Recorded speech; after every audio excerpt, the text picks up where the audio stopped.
आदित्य के सवाल के बाद उसे देखा और फिर भी खुद को संभालते हुए कहा, मालिक, ऐसा नहीं है कि मुझे सब कुछ पता होगा, क्योंकि वो इस जगह पर सिर्फ इसलिए आते थे क्योंकि उन्हें इस जगह की लड़कियां पसंद थी और मेरा इसमें कोई हाथ नहीं है।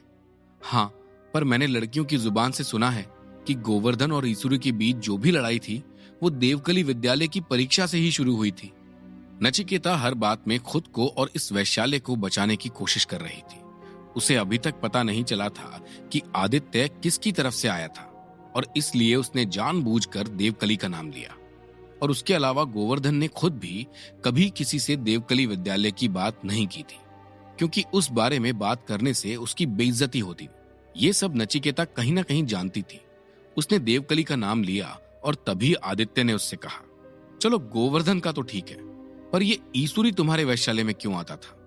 आदित्य के इस सवाल पर नचिकेता मुस्कुरा दी और उसके बाद बोली, दरअसल बात यह है कि ईसुरी जी यहाँ पर एक लड़की को देखने समझने आए, पर कुछ अजीब सी शर्त के साथ लड़की को देखने आए थे।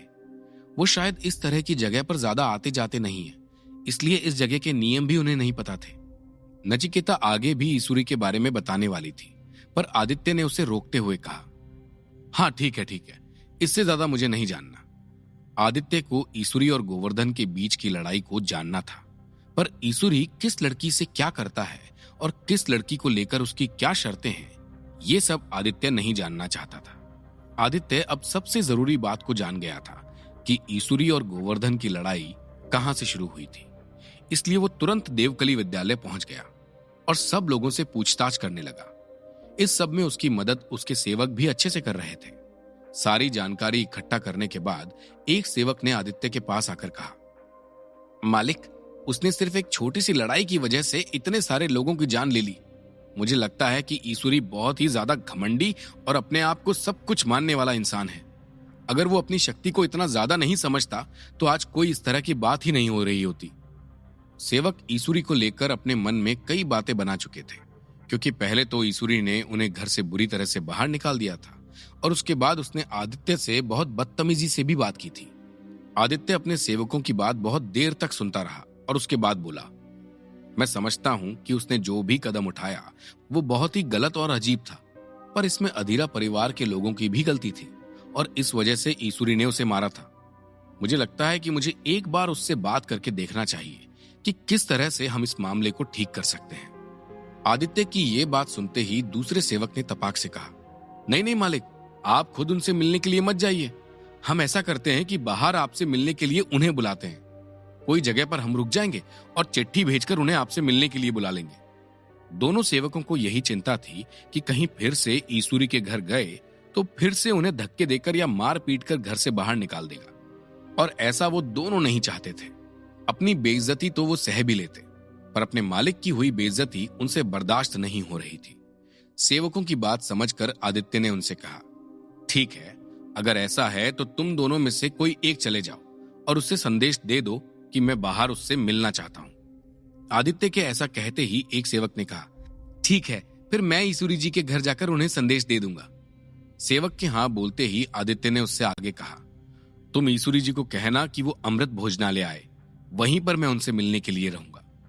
सेवक ने फिर कहा, जी मैं समझ गया, मैं उन्हें वहीं लेकर आऊंगा। आदित्य की बात खत्म होते ही एक सेवक ईसुरी के घर के लिए निकल गया।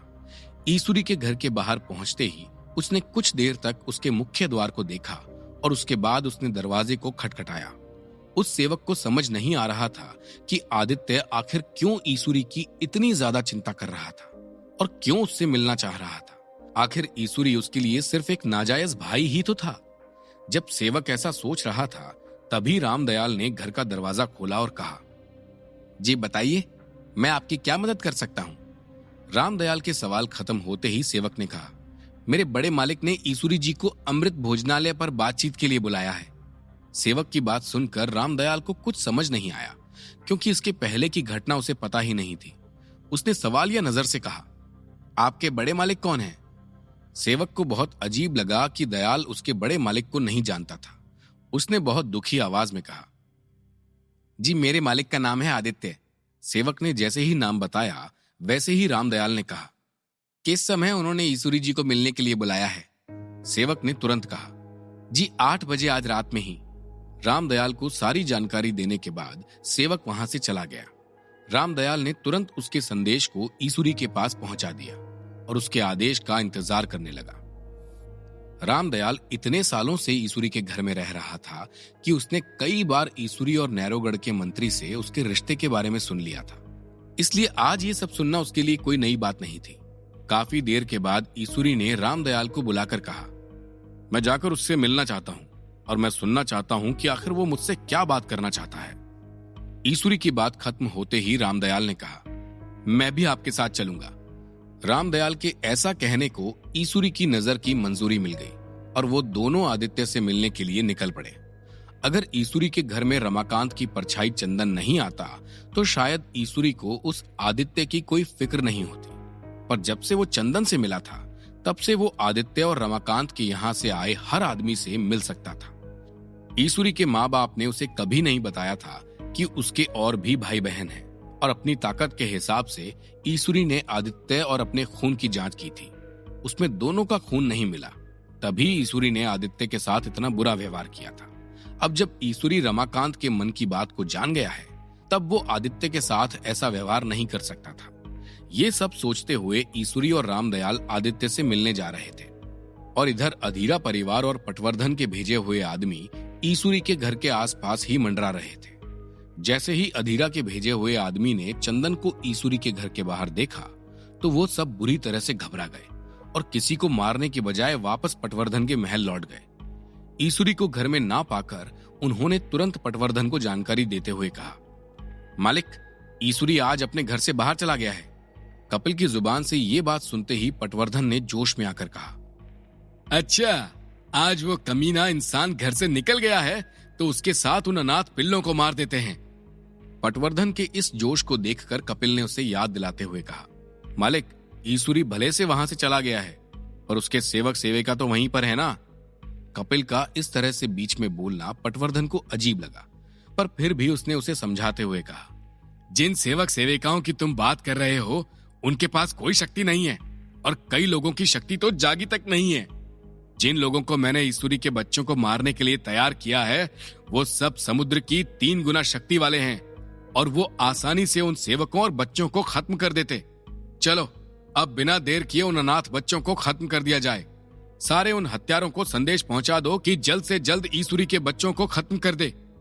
पटवर्धन की बात कपिल समझ तो गया था, पर उसके बाद एक और योजना थी और उसने उसके बारे में बताते हुए कहा, हम ऐसा भी तो कर सकते हैं कि जब ईसुरी अकेला है तब उसे ही खत्म कर दें।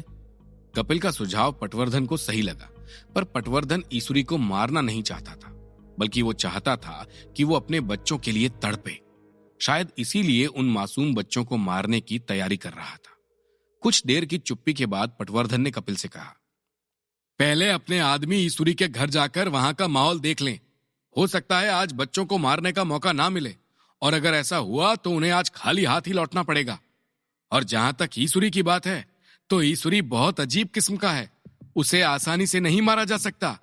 उसे मारने के लिए हमें बूढ़े काका के आसमान और सितारों की शक्ति का जागने का इंतजार करना होगा।